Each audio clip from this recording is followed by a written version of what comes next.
All those kind words. Will you now cease reminding me of the Red Sox cheating scandal?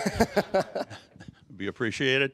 I am not the substitute for the Assemblywoman, but rather a person I've known for 40 years, at least, Jerry Buckley from the eponymous law firm, Buckley, the law firm, is the substitute. And I'm going to ask Jerry to assume the position.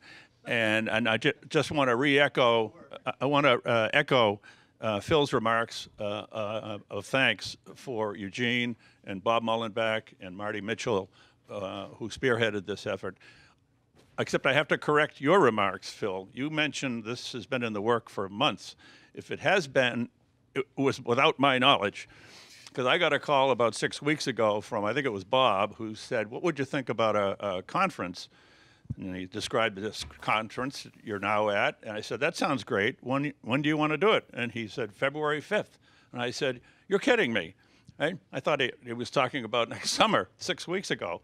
And so Phil and Eugene and Marty put this whole thing together in just 6 weeks' time. And it's kind of remarkable. By the way, we are not affiliated with PLI in any way. We are gracious and grateful to have their space to use. But there are three people that I'd like to call out in particular, in addition to those three amigos, and these are friends of mine who answered the call when I called them, and they are Kevin Wack from the American Banker over here, who is going to be moderating the next panel. I don't know if Chris Peterson is here yet, who is with the Consumer Federation of America and the University of Utah. He's going to be on a panel this afternoon. And finally, our friend Peter Renton. Most of you do know or may know or will know Peter. He is the chairman and founder of Lend-It.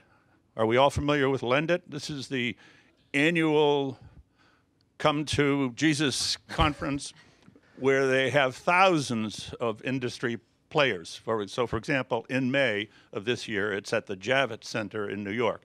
Next year, at this time, I believe it'll be at the Moscone Center here. Back in Javits again, because they're working on the... Anyway, it's an annual event. You can't miss it. You'll be part of thousands. And we like to think of this program as kind of the tip of the intellectual spear for your program. So when Phil says it's an annual event, it'll depend on your reaction whether this is an annual event, a prequel, as it were, to the Mammoth Lend-It event in May. But I encourage all of you to look into Lend-It and possibly register.